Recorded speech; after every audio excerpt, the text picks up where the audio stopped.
a striving, and a frustration. And this is where I think language came from. I mean, it came from our desire to transcend our isolation and have some sort of connection with one another. And it had to be easy when it was just simple survival, like, water. We came up with a sound for that. Or saber tying right behind you, we came up with a sound for that. But when it gets really interesting, I think, is when we use that same system of symbols to communicate all the abstract and intangible things that we're experiencing. What is frustration? Or what is anger or love? When I say love, the sound comes out of my mouth. Hey, everybody. Happy Saturday. Guys, I need to throw something sort of by you. I need to get you guys to sort of respond to something that I'm thinking about. I sort of like this time slot. I love 1845 only because it's 15 minutes before the main news. And also it works perfectly with what I do, because what I can do is I could sort of carve this 12, 13, 14-minute time slot and sort of give you my thoughts of the day's events. So basically what I'm asking you guys is that do you think that this time slot, 1845, right under 15 minutes, because the news starts at 1900 hours, which is 7 p.m. But if I can jump on at 1845 for 12, 13 minutes, sort of give you a once-over of what I'm thinking, and right before the news, boom, I'm out. What do you think? Is that a good idea? I think that's a good idea. It works for me. What I need to know is does it work for you? Let's get into it. Somebody says here, perfect timing. Who is that? Thank you so much. I appreciate that. Somebody says, can we move it to 1830? No, 1830 is too early for me, because what I want to do is just get it in there, drive the point home. Because, 15 minutes is a long time to sit and listen to somebody speak. It amazes me how you guys listen to people that speak for 4 hours.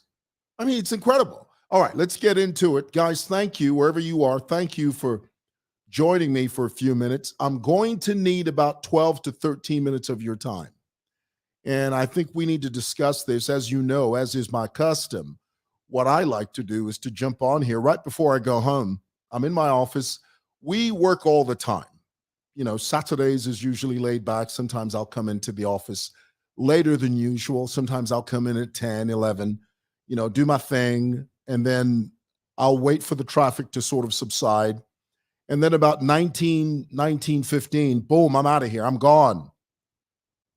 Hence me taking the opportunity to come to you. And that's the great thing, I think, about working and having your podcast studio right in your office. All I do is turn on my lights, boom, my camera, boom, we're ready. Let's get into it. Earlier today, I have to throw this at you, because it's just one of those deals that you can't help but talk about. Earlier today, I switched on my feed, and lo and behold, here come Bowman Lusambo. So today, I'd like to talk about Bowman for a moment. But before I do that, let me just make reference. Let me make reference to this lady, Prophetess Naisi. Now, what I find interesting about her case is, and I know many of you are going to come on here and say, but well, that's her private life. No, it's not. Anything you make public is up for public debate. You guys must understand this. There's some of you that don't get that.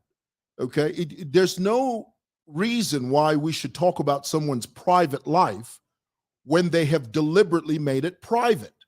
But when they make it public, of course we're going to talk about it. It's bad enough people still talk about stuff that are private, they still do it. But when you deliberately make a conscious effort to keep your life private, then it's fair to say that that is a no-go area. But when you post stuff, it's up for comment and public debate. So here it is. You guys know this false prophet Naisi. She's recently posted a photograph of her and a Filipino guy. Now, his name, according to her, is J.M. Reyes. Now, if you Google this name, there is no tangible footprint. There is no digital trail of the man that she claims is her husband. Okay? Now, again, this raises red flags. All of a sudden, from nowhere, she jumps on the scene and she says, "Oh, this is my boyfriend." She posts a photograph of this young Filipino guy that picks her up from the airport. A few weeks later, she announces, she says, "Oh, I'm married." And then she says, "Oh, we've booked a hotel." And then her followers are confused because by virtue of the fact that she's a public figure, albeit a false one, the responsibility and the onus is on her to explain to her followers exactly what's going on in her life because she's made that public. But when she just all of a sudden just wakes up and says, "I've got a boyfriend, you guys knew nothing about that," before you can breathe twice, "Oh, I'm married," before you knew anything about that. And then now she's talking about booking a hotel room. Now her followers are saying, "Well, are you guys sleeping together? But you're a prophetess. What are you doing sleeping together?" This is her response. Her response is, "Well, just because we're in a hotel, it doesn't mean we're having sex." That's the most ridiculous thing I've ever heard on this side of the equator. And what's sad is that a lot of her followers will believe that. You know, these kids, these young so-called Facebook prophets, who these guys have no fixed church abode, meaning they don't have churches, they don't have physical, tangible edifices. All they do it on Facebook, and they take advantage of their flock, their Dwanzi followers on Facebook. The other day, Naisi says, "I am a brand." You're not a brand. If you preach the gospel of Jesus Christ, you're not supposed to be a brand. You're supposed to go out there and fulfill the Great Commission, not promote yourself as a brand. Get your head out of the clouds. These kids don't know what they're doing. So here it is. This guy that she claims is her husband, Google him. He has no digital footprint. Now, for those of you that may turn around and say, "But well, so what? That doesn't mean anything." No, it does. If you don't have a digital footprint, there's a reason. Let me say that again. If you do not have a digital footprint, meaning if we can't find any record of you on the internet, that raises red flags. It raises questions. Yes, you can be private, but anyone that you can't find anything about on the internet, you need to find out why that is and get to the bottom of that. So my whole thing here is that this young girl is playing with her followers. She's playing with the whole occupation and calling of what a preacher should be, because she's fooling around with her followers. "Oh, I have a boyfriend. No, I'm married. We're booking a hotel room. Just because we're boyfriend and girlfriend doesn't mean we're having sex." It's like a sick merry-go-round. It's incredible. And her followers are not holding her accountable. You know why? Because she doesn't care. You are just Facebook followers. You blow with the wind. If she had a proper church, a physical edifice, a church with a board, people that she's accountable to, honey, she wouldn't do half of the stuff she does. She wouldn't. All right. I got 5 minutes. Let me talk about Bowman before I go off on a tangent, for goodness sake. Bowman's primary school politics. Earlier today, Bowman says he held a little press briefing with the press. What is this with press briefings? Am I the only one that's noticing this? All of a sudden, these politicians are courting the press like it's going out of style. They're handing out press briefings like they're handing out ifitumbua. Everybody now has a press briefing. So he says, Bowman says, welcome to my, oh, wait, I messed that up. I misspelt that. Isn't that something? Boy, I'll tell you what. Unbelievable. Here it is. I'll fix it. I'll fix it here in a moment. I'll fix it. I will. Okay. I'm about perfectionism. All right. Here it is. I'll get it right in a moment. I'll get it. I'll get it right in a moment. Just give me a second. All right. There it is. I'll fix all of this in post. Boom. You see? No harm done. Fixed. Welcome to my humble abode. Guys, you must understand. When you call yourself humble, you cease to be. Bowman doesn't understand that. You don't call yourself humble.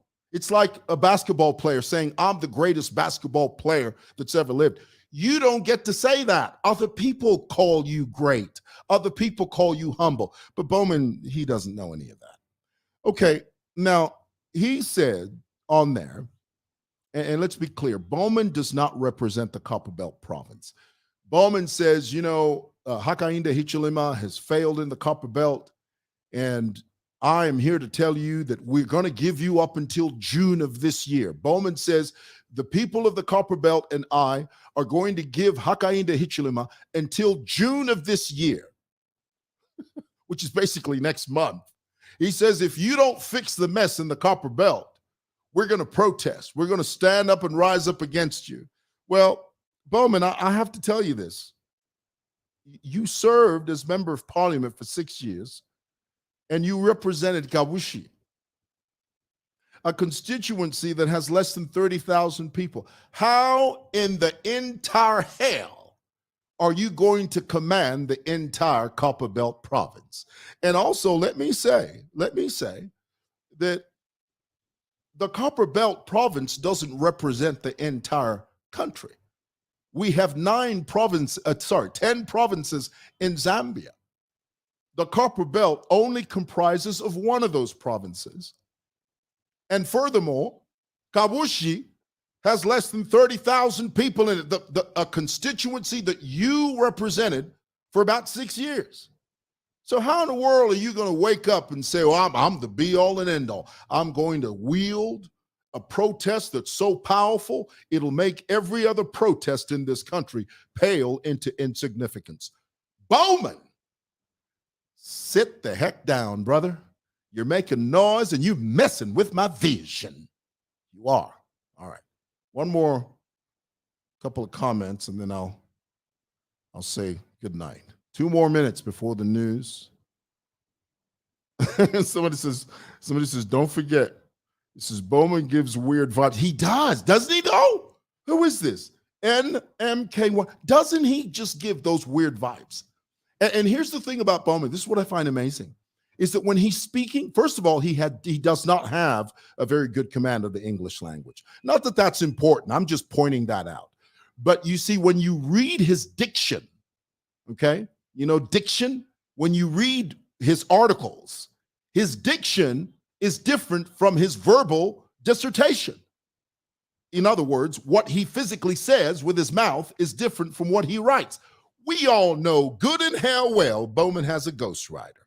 Because when he writes it, if you don't fika, no mangare and I gotta go. 1 more minute. Guys, thank you for watching. Have a great weekend. God bless you.